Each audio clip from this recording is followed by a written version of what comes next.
Ang Ginoo manaa kaninyo. Maya usab kanimo. Pagbasa gikan sa Santos nga Ebanghelyo sumala ni Juan. Himayaon ikaw, O Ginoo. Si Jesus miingon ngadto sa mga Pariseo, mulakaw ako ug mangita kamo kanako apan mga matay kamo diha sa inyong mga sala. Dili kamo makaadto sa akong adtuan. Busa ang kadagkuan sa mga Hudiyo miingon, siya miingon, dili kamo makaadto sa akong adtuan. Nagpasabot ba kini nga maghikog siya? Si Jesus mitubag, kamo taga dinhi sa yuta apan ako gikan sa langit. Kamo taga dinhi sa kalibutan apan dili ako taga dinhi. Mao nga gisultihan ko kamo nga mga matay kamo diha sa inyong mga sala. Og mahitabo gayud kini kun dili kamo motuo nga ako mao ako. Sila nangutana kaniya, kinsa ka ba di ay? Sa Jesus mitubag, ang gitug-an ko na kaninyo sukad pa sa sinugdan. Daghan ako ikasulti o ikahukom batok kaninyo. Apan matuod ang nagpadala kanako o ang ako lamang nadungog gikan kaniya maoy isulti ko sa kalibutan. Wala sila makasabot nga nagsulti siya kanila mahitungod sa amahan. Busa mingon si Jesus kanila, kung inyo nang iisa ang anak sa tao, mahibaluan ninyo nga ako mao ako. Ug masayran unya ninyo nga wala ako magbuhat sa kaugalingon kong pagbuot, kundili nagsulti lamang ako sa gitudlo kanako sa amahan. Ug siya nga nagpadala kanako, naguban kanako. Wala ako niya pasagdi nga mag-inusara, kay nagbuhat man ako kanunay sa makapahimuot kaniya. Daghan sa nakadungog kang Hesus nga nagsulti niining mga butanga, nanuo kaniya. Ang Ebanghelyo sa Ginoo. Dayon ikaw, O Kristo.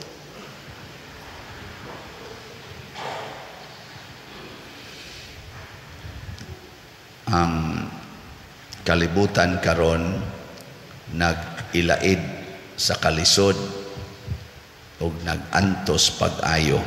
Mao na nga majority sa mga katawhan naagyod sa state of stress and depression. Kamo diha, wa ba mo mag-antos? Wa. Parting antos, no? Ang taga LSF, wa mag-antos. Naong pa lang ninyo, antosono na. Daghang itag antosono na, kamong mga bana nga ni aron din, wa mo mag-antos inyong asawa. Na, parting antos. Ang mga asawa, wa mo mag-antos inyong bana. Na, antosan. Kamong maginikanan, wa mo nag-antos inyong mga anak. Antos gyapon. Mga anak wa mag-antos sa ginikanan. Antos gyapon. Mga maestra wa mag-antos mga estudyante. Antos. Nya mga estudyante wa mag-antos sa maestra. Antos gyapon. Ang pari wa mag-antos sa parisyoner. Antos. Ang mga parisyoner wa mag-antos sa pare.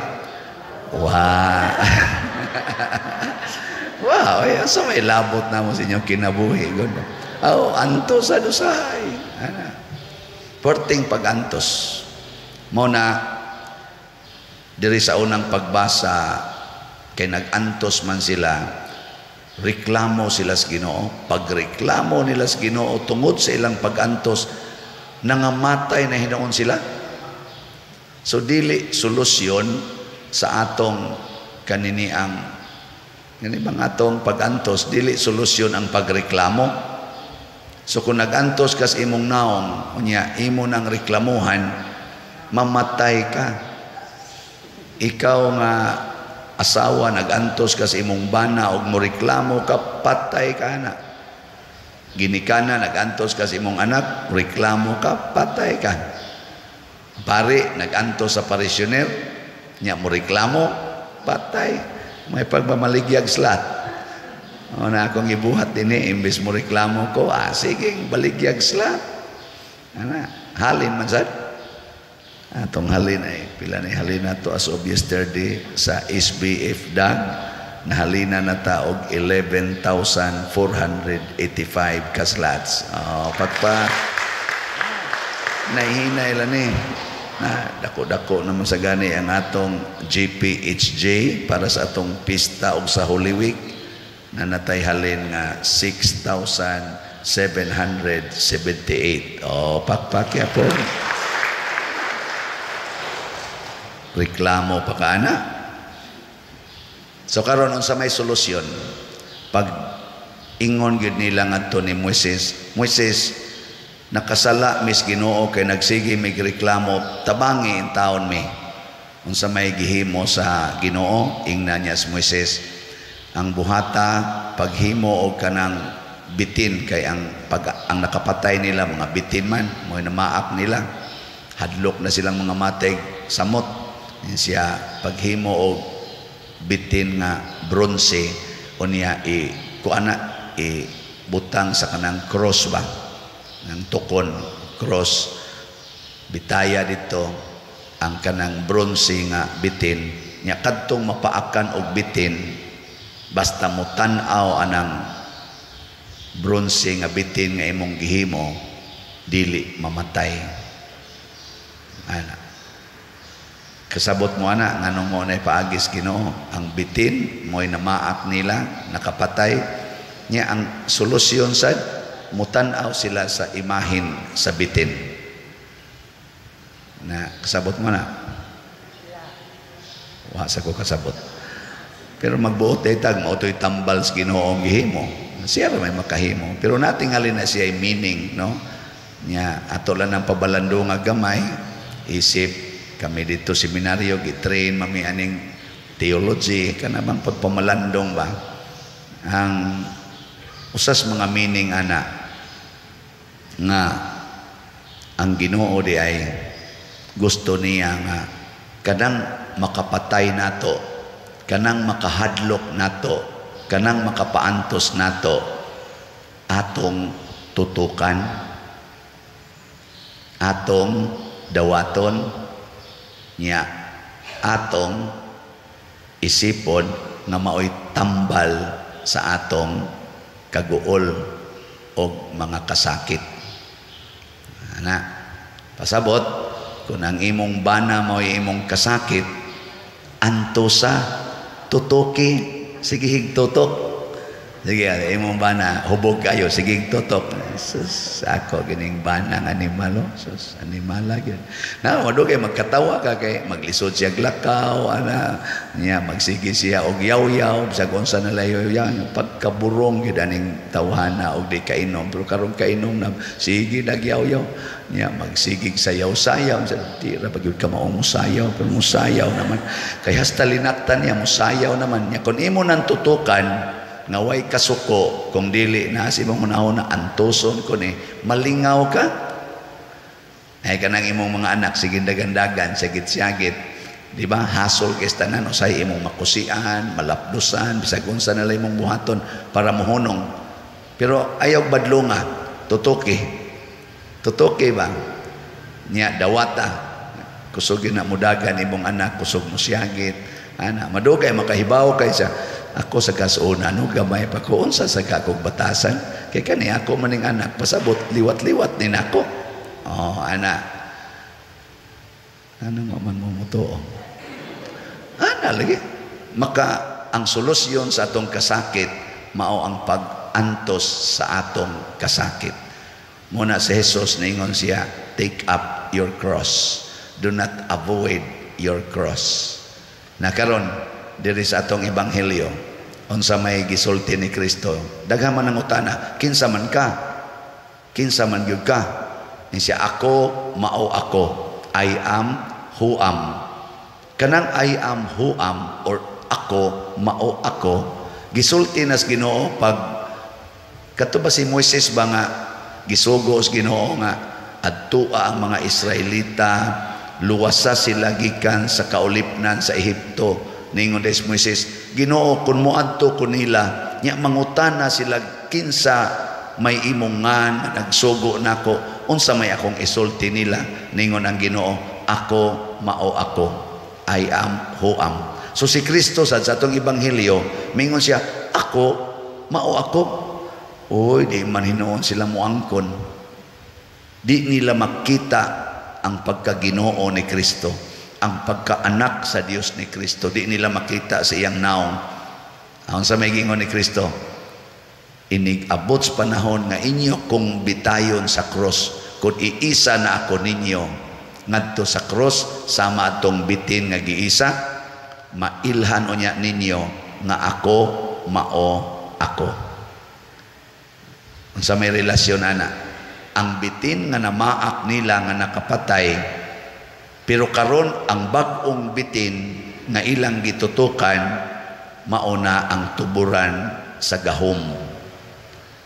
Pasabot ayaw huna-hunaa na kanang imong gikahadlukan karon nga sundon or dawaton, tinuod ginang maghatag nimo kadautan.